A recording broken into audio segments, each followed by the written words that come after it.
everyone, and welcome. I am so glad that you are here today with me. My name is Dr. Jenn, and I am from Aging Advantage.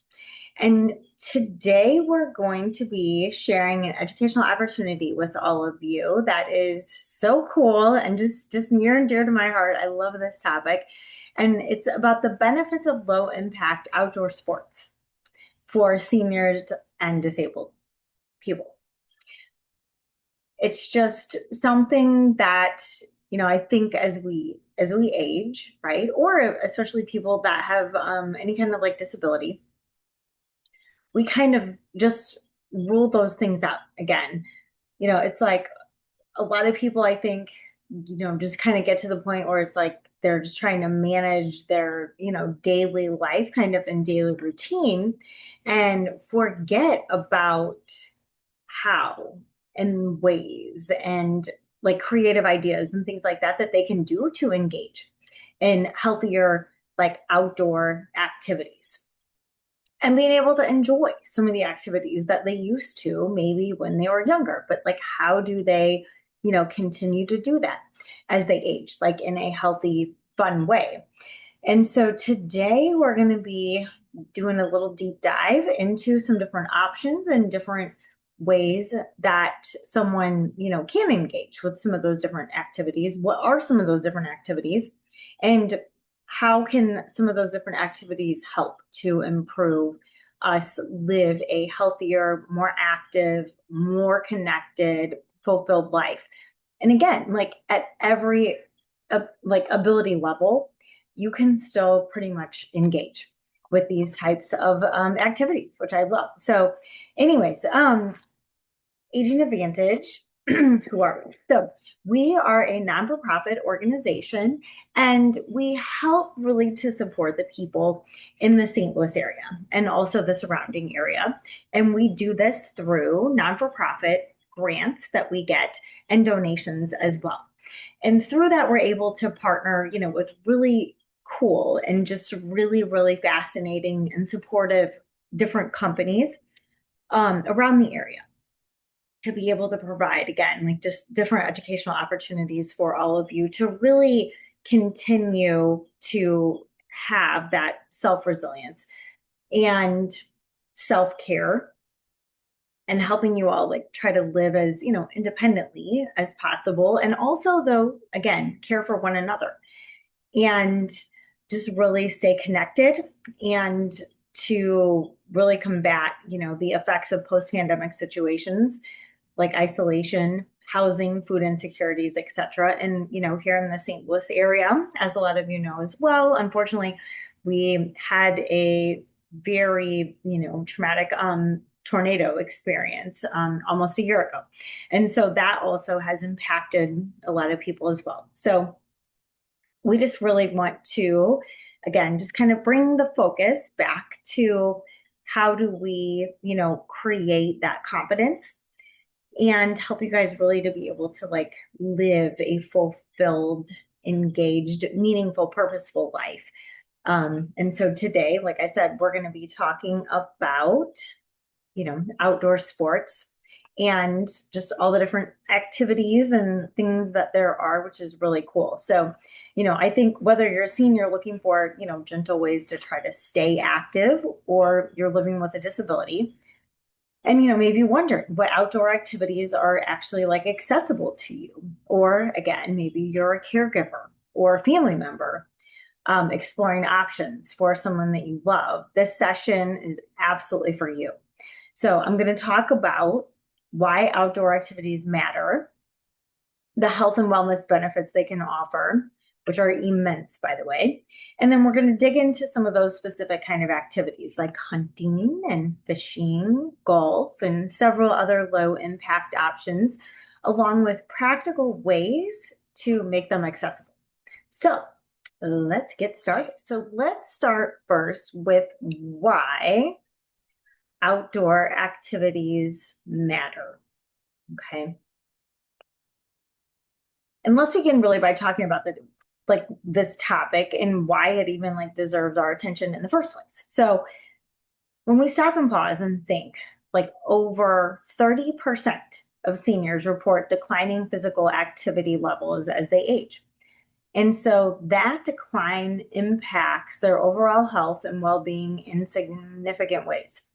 As we age, or as morbidity changes arise from disabilities that people also might have, it becomes easy to slowly step back from activities that we used to enjoy. And over time, that inactivity can affect everything from our heart health to mood to our independence. But here's the encouraging part, guys. Outdoor accessible activities like fishing and hunting, etc., are vital for maintaining our quality of life and our independence, and also just connecting to nature. Notice the word I said, accessible. So this entire session isn't about pushing anyone towards outdoor intense or strenuous exercise. It's about recognizing that there are wonderful, low impact outdoor activities that can be adapted for nearly anyone at any ability level. And that staying engaged really with all these activities offers real measurable benefits. So as we move through today's session, I just want you to really keep in mind that some of these activities, again, might be ones that you've never considered or you've never thought were even accessible to you. But by the end of this presentation, I think you'll see that there are a lot more options out there and available than you would absolutely ever expect.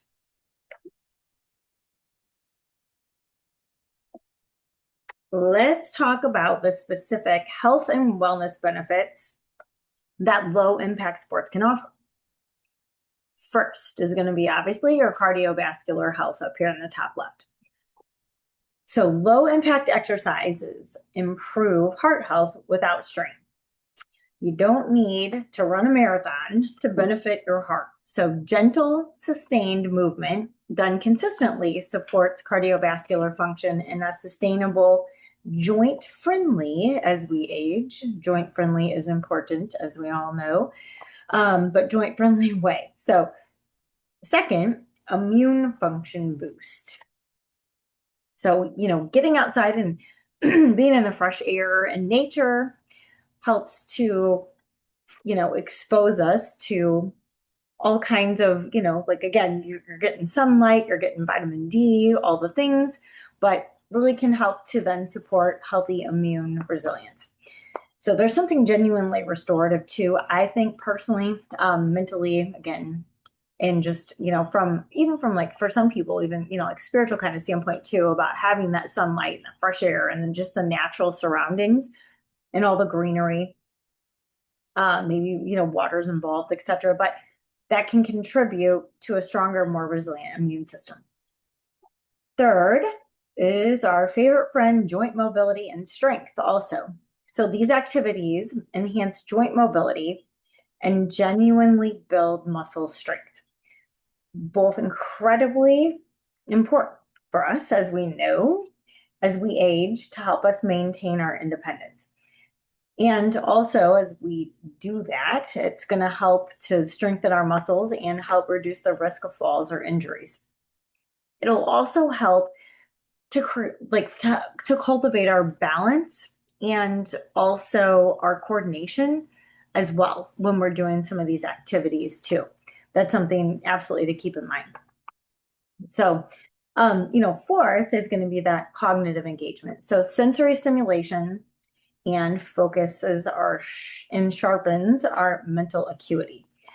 So outdoor activities help to engage our senses, as we know. So we have sight and sound, touch, smells, etc., in ways that indoor sensory activities often don't. So these kind of types of sensory stimulation helps really to keep our sensory systems like more rich and just more engaged and more sharp and kind of focused too. So when you combine that with that focus, really with the focus that is required to do some of these activities, again, like from a sight standpoint or, standpoint or touch standpoint, etc., um, when you combine all those different activities with all the different sensory things that is required to do them, it really helps to keep the mind sharp and really helps to keep those pathways moving. So already, just from one side, we can see that low impact outdoor sports can touch nearly every dimension of our physical health, right? The heart, the immune system, the joints, the brain, etc.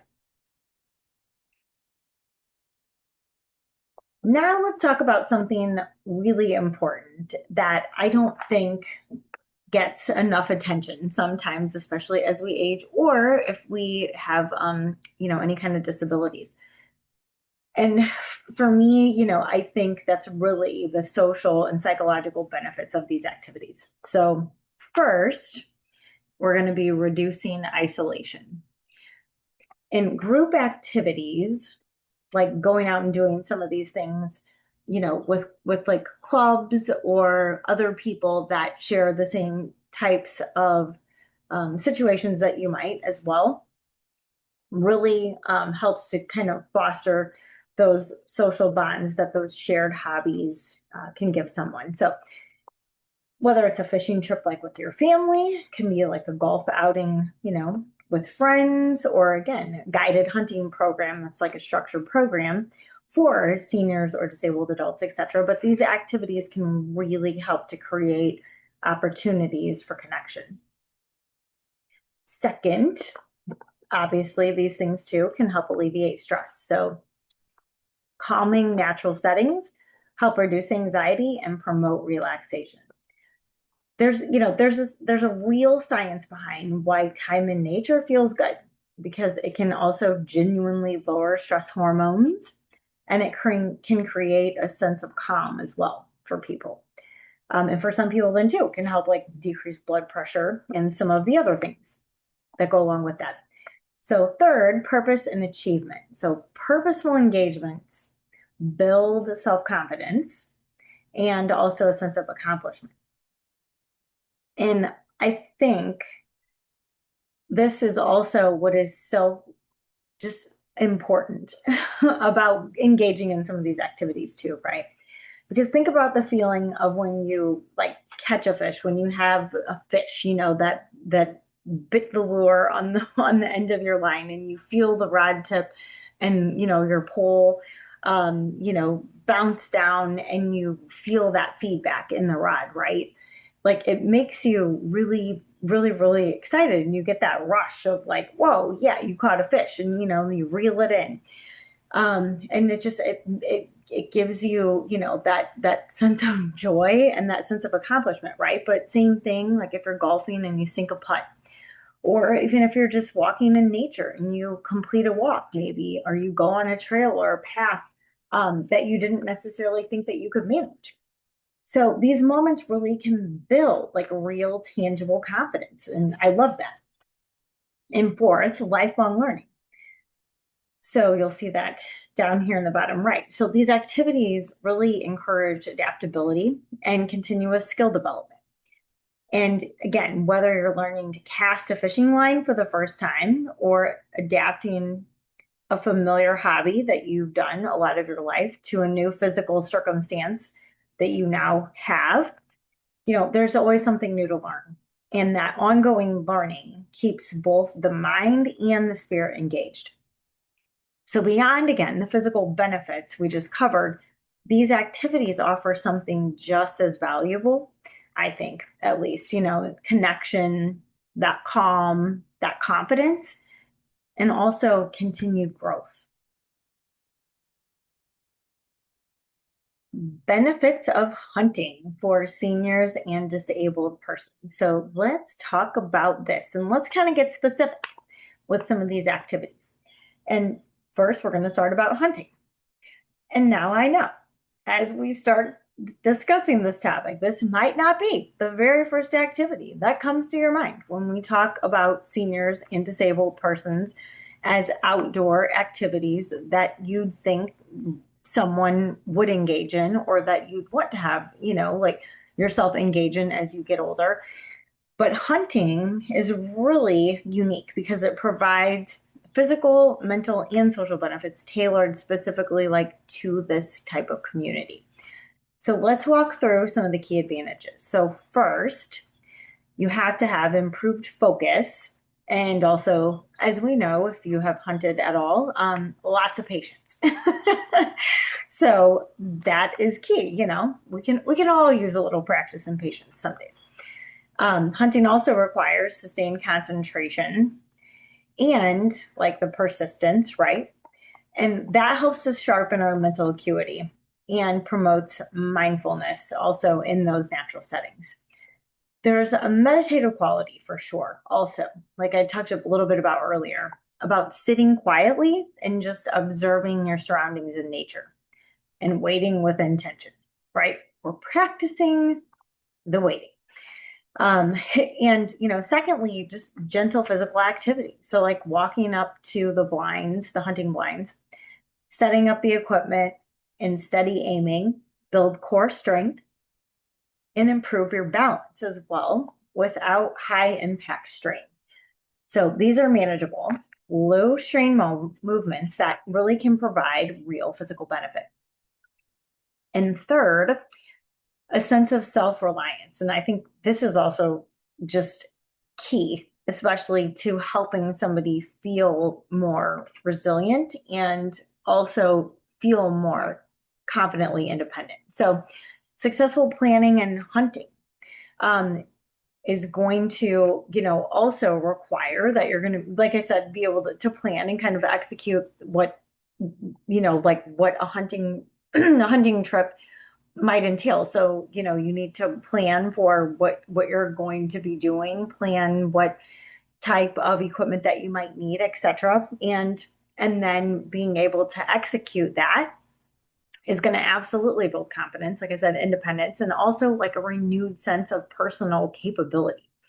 And for many people, especially those who may feel limited by age or disability in other areas of life, like this sense of capability and just that confidence again can be so increasingly meaningful for these people.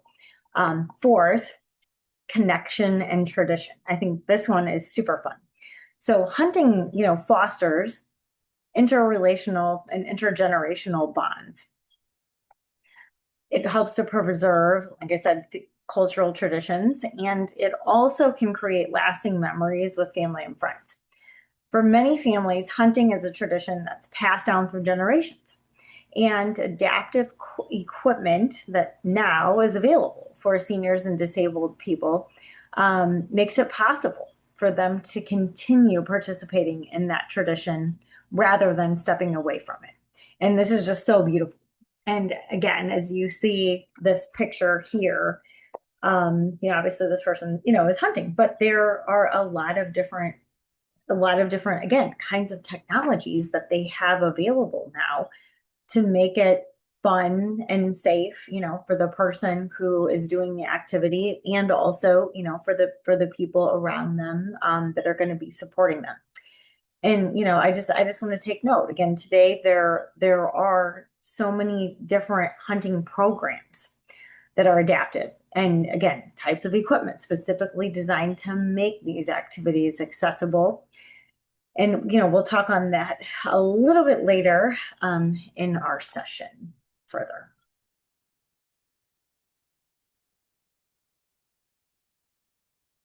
Let's next talk about the benefits of fishing, which I guess is probably one of the most accessible and beloved outdoor activities for this kind of community. And, and I think one probably that comes to mind first for most people as they continue to age, again, or have, a disability of some kind physically. So, one of the things I think about fishing as well is that, it is common. And it's an outdoor activity that offers meaningful physical, mental, and social benefits for older adults and disabled persons. And here's kind of the key advantages. So first, relaxation and stress relief. The rhythmic nature Casting and waiting by the water lowers, like we talked about before, blood pressure, can also help again to reduce cortisol, reduce stress, and promote deep relaxation. There's a reason so many people describe fishing really as meditative. And it's, a lot of times that slow, repetitive, rhythmic, movement of casting and also reeling as well, with the reel, when you're reeling your line back in, can genuinely calm the nervous system.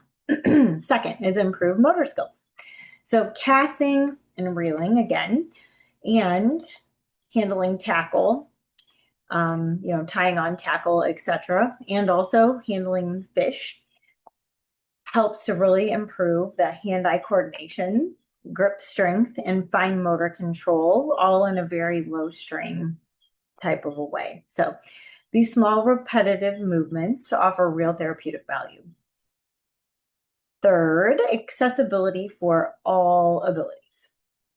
Adaptive gear like rod holders, electric reels, and accessible pliers can make fishing possible from wheelchairs or even seated positions.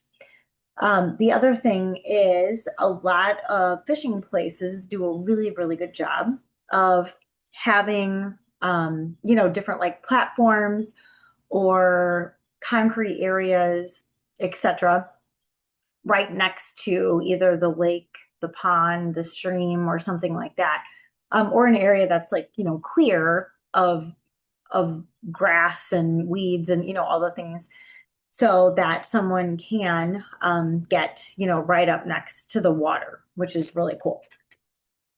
And I think, that's just really important, because having, again, like just having that adaptive kind of technology, if you will, but plus then the area and the environment itself also being adaptive to, again, like, if someone has like a wheelchair, a walker, a cane, if they need to sit in a lawn chair, or something like that and get comfy, instead of standing the whole time as well.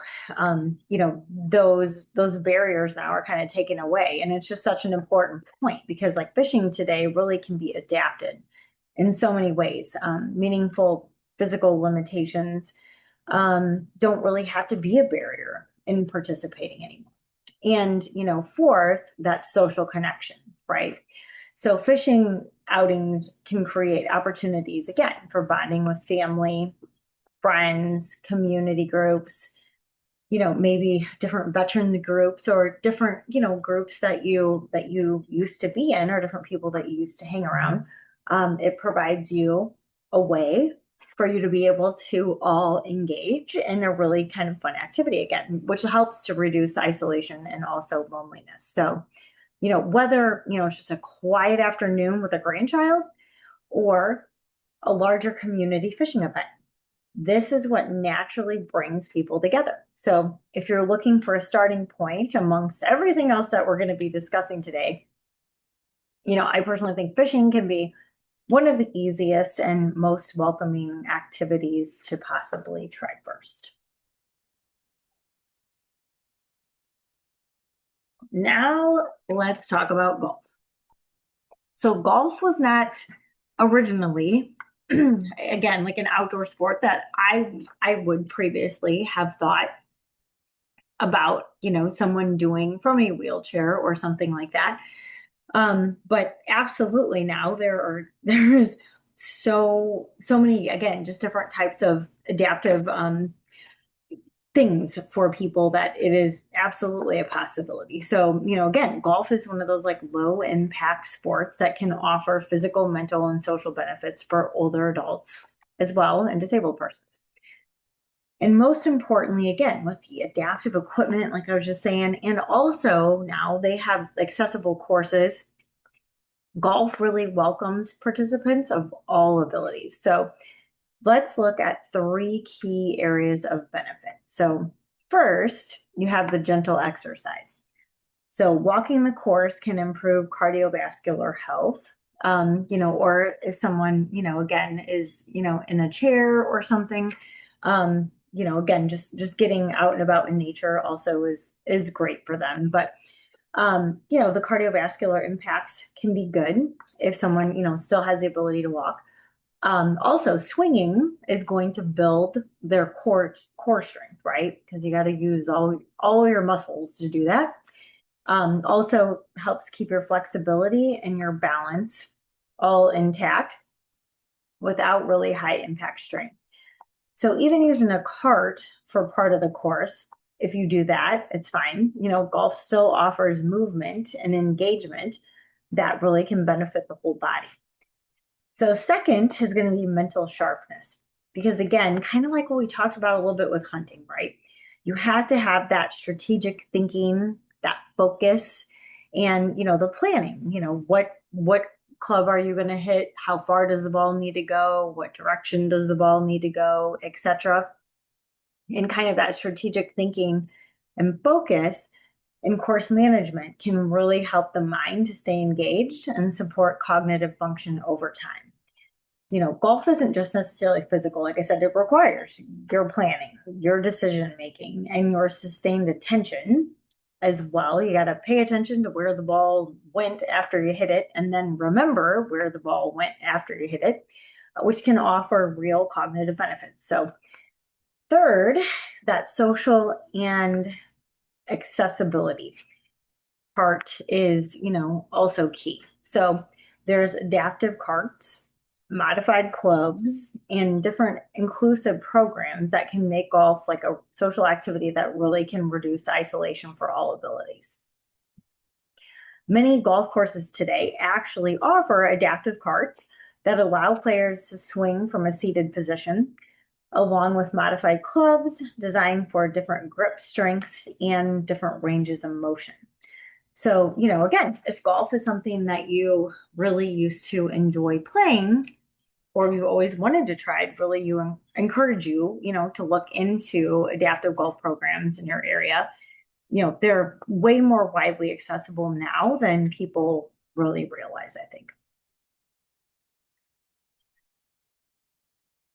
Now let's talk about some other low impact outdoor types of exercises. So beyond hunting and fishing and golf, there are other low impact outdoor activities, I think absolutely that are worth exploring.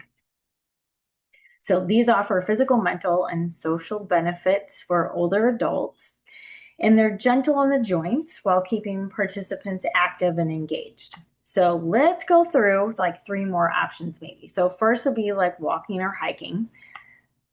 And nature walks and accessible trails. So there's a lot of trails now that they have that are actually, they call them like paved trails, right? Or some of them are, if they're not paved, they have like wood chips and stuff like that kind of down. So it would make, using an electric wheelchair, or something like that, absolutely easy and accessible. But being able to use, different modes like that, to have the accessible trails. And again, just kind of getting out in nature and walking around can improve cardiovascular health, help strengthen those muscles, and boost your mood. And, even challenging terrain sometimes can be navigated again, with the right support and mobility aids. So second is going to be kayaking and canoeing. So paddling in either one of these scenarios is going to provide upper body strength and coordination while being easy on the lower joints, which is nice. So adaptive seating and stable kayaks make this activity accessible for people with many different disabilities. So this might surprise you, but kayaking has actually came a long way in terms of accessibility, with stable, wider kayaks and supportive seating also now widely available. So the third here that we're going to talk about is Tai Chi and yoga. And you can, again, practice it outdoors. You can do it by yourself, you can do it in a group, but outdoor Tai Chi and even chair yoga can improve balance and flexibility and mindfulness. So both can be adapted also for wheelchairs or limited mobility with no special equipment needed. So these practices can combine gentle movement with mindfulness, offering benefits for both your body and mind. And they require very little or minimal preparation really to get started. So, between the walking, the kayaking, the Tai Chi, or the yoga, there's really, an outdoor option that might be suited to you, possibly to try. And, there's different interests, like I said, that everybody has, and also different ability levels. So I would also encourage you guys to try one of these out. So I know some of you are thinking for sure, like that all sounds wonderful and great. But how does this actually work for someone with my kind of specific limitations? So let's talk about practicality. So adaptive fishing gear in accessible hunting grounds, golf carts, mobility features, modified yoga props for seated or wheelchair use. There's trekking poles for hiking, in stable adaptive kayaks. Here's just some examples. All of those help make outdoor sports achievable for seniors and disabled persons. Also, I want to emphasize the point that the equipment and infrastructure to make these activities accessible also already exists. And it continues to improve literally every year. So this isn't really necessarily even about whether accessible options do exist, but it's about connecting with the right programs and the resources to access them. You don't necessarily have to have, obviously, these things yourself.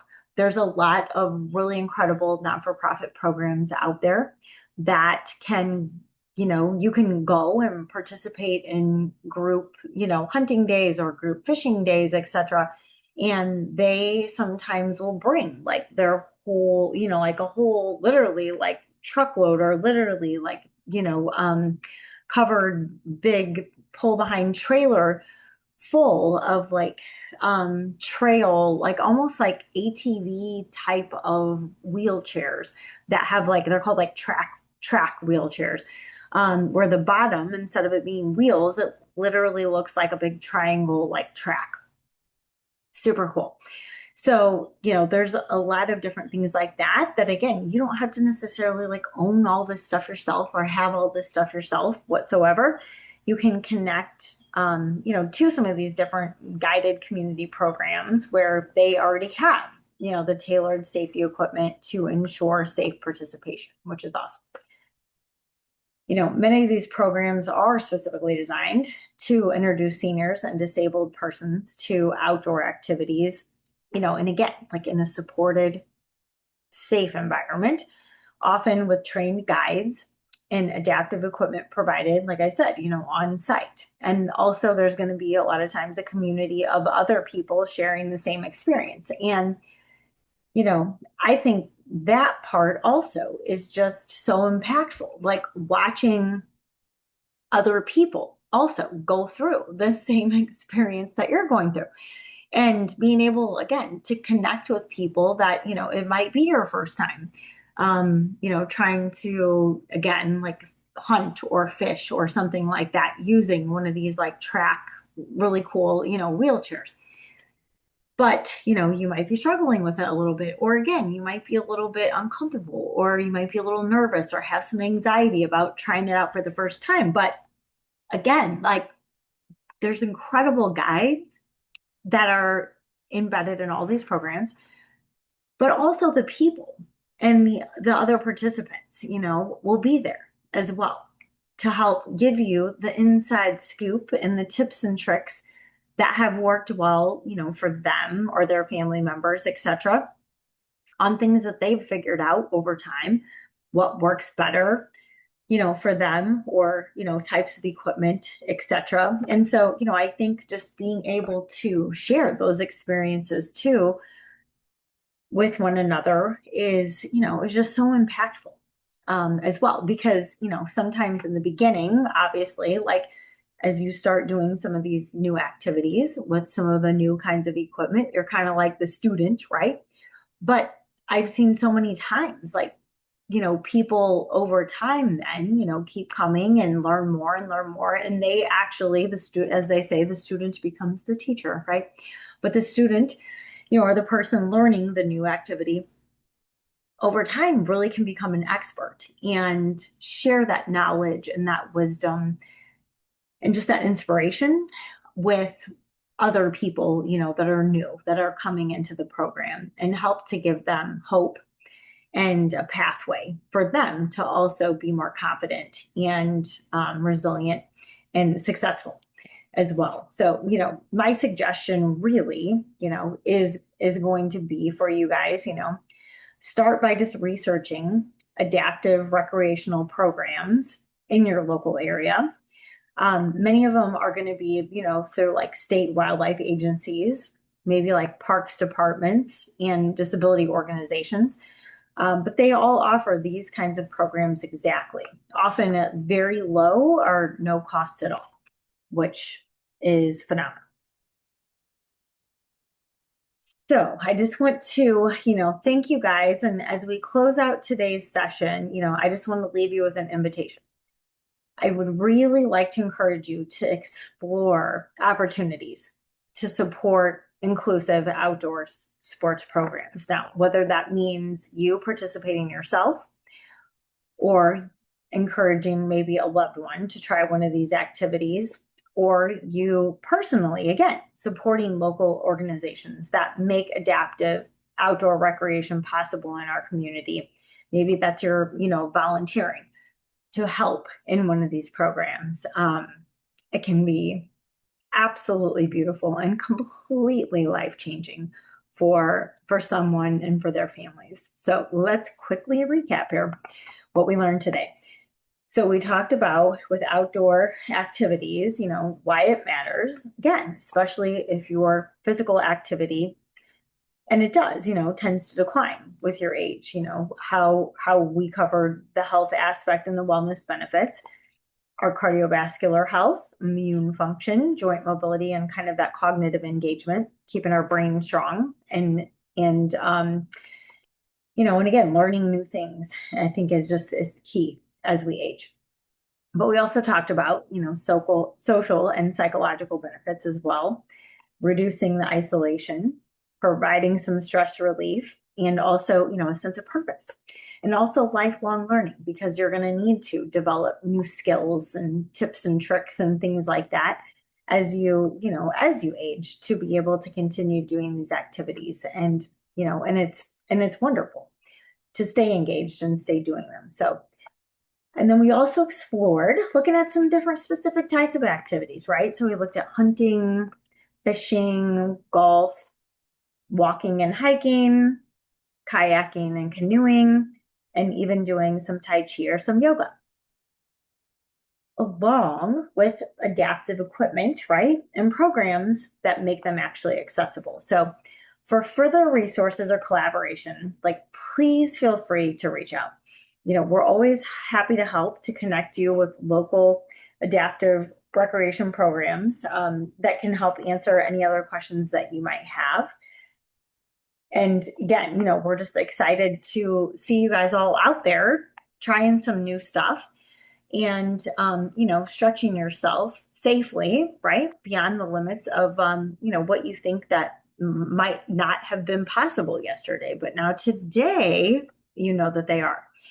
So anyways, this has been Benefits of Low Impact Outdoor Sports for Seniors and Disabled Persons, again, brought to you by Aging Advantage. And if you thought today's session was helpful, please like and follow our Facebook page and subscribe to our YouTube channel so you don't miss future sessions like this one. So I'd like to, again, encourage you guys. I want to see you get outside, get out there, stay active within your own, comfortable limits, and we will see you next time. Thanks for joining.